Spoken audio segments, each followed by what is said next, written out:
Everybody loves a roast chicken. Usually when you roast a chicken, there's lots of leftovers. So why not use that and make some delicious other dishes too, rather than letting it go to waste or sitting cold in the fridge. And I'm gonna show you how I like to cook roast chicken and then turn it into 3 different dishes afterwards. Let's get stuck in and make them.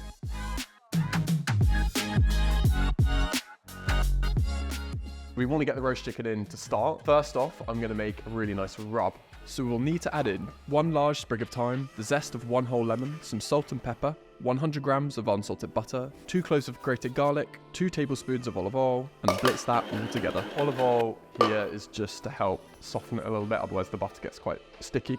Also, it will prevent the butter from burning quite as much when you put it on the chicken. And now to prep the potatoes. I'm using Maris Piper here. They are the best for roasting. They're the best all-round potato. If you're in America, I think these are the same as russet potatoes. Let me know down in the comments below what the equivalent would be. Next up, we want to finely slice 2 onions. Nothing too crazy here, just chop them into little pieces and then add them to the tray. Julienning an onion across the section like that is a lot better. Less juice comes out of the onion, you cry less, everyone's happy, and it actually is better for the onion. You get a better texture to it, weirdly enough. Pour over a generous amount of olive oil, season with some salt and pepper, and then mix together. I'm going to link these in the description. These are the hex-clad salt and pepper grinders. I have to say, I think they're my favorite ever. They're really weighty, they give a really good grind. So we're going to leave the potatoes pretty basic here because it's going to have that herby butter. All the flavor from the chicken, almost like that chicken stock. The chicken fat will make these taste 10 times better. So you don't need to overpower it with spicy things, paprika, all of that kind of stuff. This is a very pared back, refreshing flavor. But this is not how you get the crispiest chicken skin. This is how you get a lot of flavor into the chicken. With really crispy chicken skin, you actually want to have it completely bare. You're going to then dry brine it overnight with some salt on top like you would with a steak. But for this video, we are doing the most flavor you can get into the chicken all on a whim. You don't need to prep this the night before. This can just go in the oven straight away. Putting this to 200 degrees Celsius fan. So if you don't have a fan oven, basically bump it up 20 degrees Celsius. That's the best temperature for roasting. People may say 180, but I think that's more of a slower roast. 200 for crispy chicken is where you want to be. After about 40 minutes of roasting, we want to take the chicken out. Now, we're going to baste it with some of the juices from the chicken. Make sure to tip any out that are in the cavity and pour this over the skin. This is extra flavor and helps keep the chicken very nice and juicy. Whilst the chicken's roasting, we're going to make a homemade mayonnaise. Add in 1 egg yolk, 1 tablespoon of Dijon mustard, a squeeze of lemon juice, and mix together with a whisk.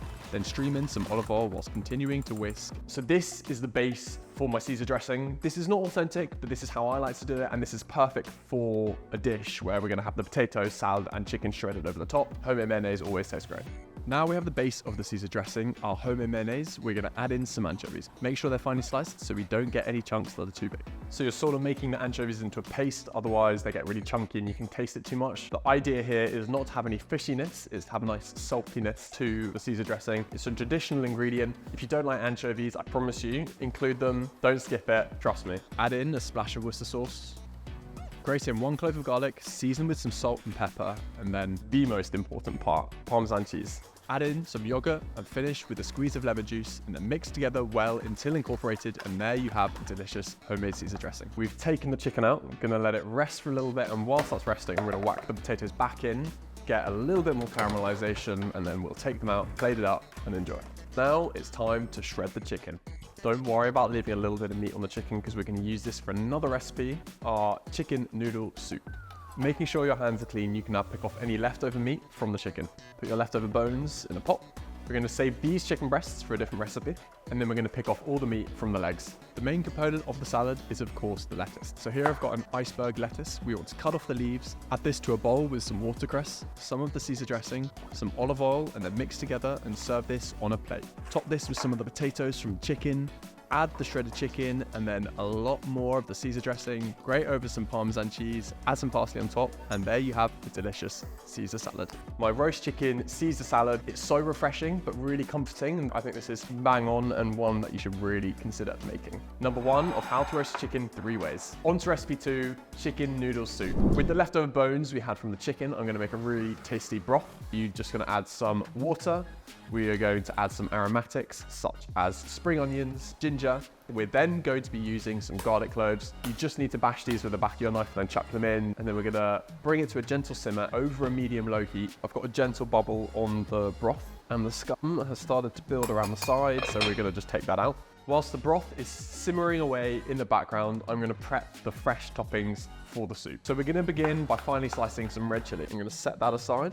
I've then got some spring onions, which I'm also going to finely slice. And then we're just gonna roughly chop some coriander to sprinkle on as well. So here we have the 3 main toppings. Finally, we have some bok choy, and then I'm simply just gonna cut each one right down the middle. Toppings are limitless with the soup. You can add as many as little as you want. To cook this, I'm gonna now strain the broth. We're then gonna put this back in the clear broth, cook it for a few minutes, then take it out.